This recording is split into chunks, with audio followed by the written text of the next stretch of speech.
Students, आइए आज हम 5th चैप्टर की रिवीजन स्टार्ट करते हैं, that is health and family education.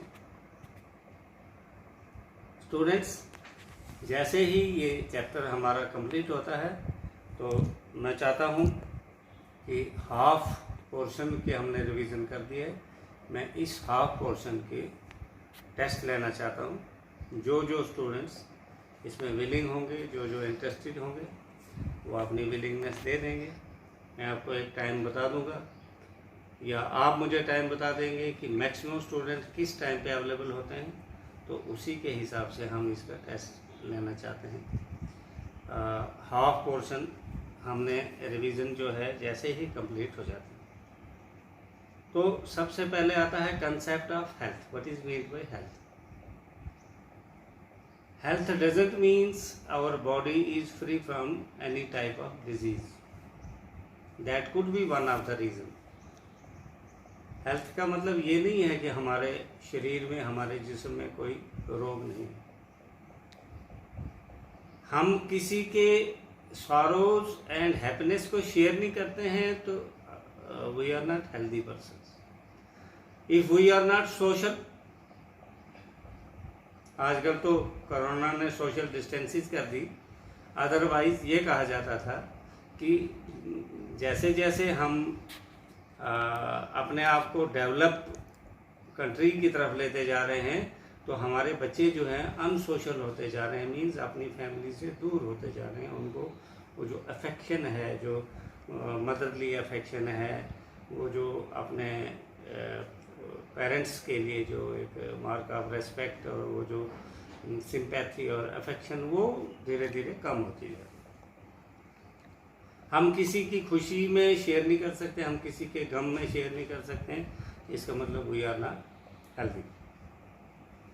According to Voltmer and Eslinger, health is considered as the condition, mental and physical, in which individual is functionally well adjusted internally as concerned his body parts and externally as concerned his environment। अब देखिए क्या है, अंदरूनी तौर से हम mentally, physically और socially, functionally हमारे हर एक पार्ट, सेल से लेके सिस्टम तक सारे पार्ट इंटरनली बढ़िया काम करने चाहिए और एक्सटर्नली एनवायरनमेंट के साथ हमारा जो है वो तालमेल होना चाहिए।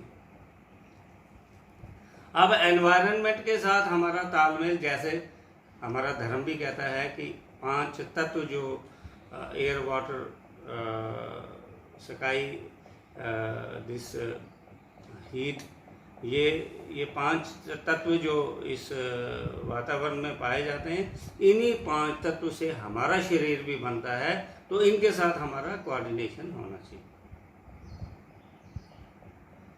According to World Health Organization, health means attainment of a level of health that will enable every individual to lead a socially and economically productive life। जिंदगी तो उसकी भी होती है जो घुट घुट के जिए, और जिंदगी उसकी भी होती है जो जी भर के जीता है, जो जिंदा दिली के साथ जीता है। जैसे कहते भी हैं कि जिंदगी जिंदा दिली का नाम है, मुर्दे क्या खाक जिया करते हैं। जिंदा दिल होना भी अपने आप में एक हेल्थ की पहचान है। हमें कोई रोग नहीं है, लेकिन हम जलते रहते हैं, बिना आग के जलते रहते हैं। जेलसनेस में, ईगो में, किसी न किसी दूसरे रोग में फंसे हुए हैं। हम किसी की अच्छाई पसंद नहीं कर सकते हैं, किसी की प्रेज नहीं कर सकते हैं, किसी से कंपटीशन नहीं कर सकते हैं, किसी की अच्छी चीज़ को हम बर्दाश्त नहीं कर सकते हैं, तो कहीं ना कहीं हम फिजिकली फिट नहीं हैं। दूसरा, हमारी लाइफ प्रोडक्टिव होनी चाहिए। आप जैसे हम कहते हैं भी, ये कभी नहीं कहना चाहिए कि देश ने मुझको क्या दिया, ये कहना चाहिए कि मैंने देश को क्या दिया, मैं देश को क्या दे सकता हूँ, what I can contribute to the country. जब ये भावना होगी तो देशभक्ति पैदा होगी, वी बिकम प्रोडक्टिव। वरना हम धरती पर बोझ बन जाते। आज अगर हम अपनी फैमिली में, आप ही अपनी फैमिली में नजर दौड़ाना, कमाने वाला 1 या 2 आदमी होंगे और खर्चने वाले ज्यादा होंगे। अगर सभी लोग कमाएंगे तो प्रोडक्शन ज्यादा होगी। हमारे देश की अगर 135 करोड़ लोग हैं, इनमें से बच्चों को अलग कर दो, बुजुर्गों को अलग कर दो, माता बहन को अलग कर दो, पीछे कुछ लोग उसमें से वर्कर्स होंगे, मेल मेंबर्स में से, कुछ फीमेल्स में से, वो बहुत कम परसेंटेज है जो कुछ न कुछ काम करते हैं, वो ही प्रोडक्शन करते हैं। क्या सभी लोग जिम्मेदारी कर रहे हैं? क्या सभी लोग लेबर कर रहे हैं? क्या सभी लोग फैक्ट्री में जा रहे हैं? क्या सभी लोग कुछ न कुछ क्रिएशन कर रहे हैं? नहीं। तो when we are productive we are healthy. Economically we should be productive. देसी घी सभी ढूंढते हैं, गाय कोई नहीं पालता है। जब गाय नहीं पालोगे, दूध ही नहीं मिलेगा, दही नहीं मिलेगा, मक्खन नहीं मिलेगा, घी कहाँ से मिलेगा? तो प्रोडक्टिव जब हम सभी लोग हो जाएंगे तो हम इकोनॉमिकली स्ट्रांग हो जाते हैं। तो हम इकोनॉमिकली प्रोडक्टिव होने चाहिए और सोशली फिट होने चाहिए।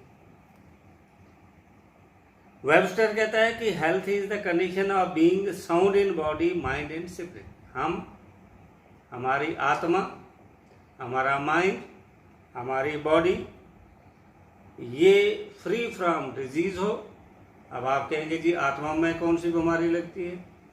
हम कहते हैं जी आत्मा दुखी हो गई, आत्मा जी मेरी आत्मा नहीं मान रही है, मेरा मन नहीं कर रहा है जी, मन बड़ा दुखी हो गया। मन दुखी नहीं होता, आत्मा दुखी नहीं होता, आत्मा मरती नहीं है। न मन मरे न माया मरे, जो मर मर गए शरीर, आशा तृष्णा एको न मरे, कह गए दास कबीर। ये कबीर दास का दुआ है।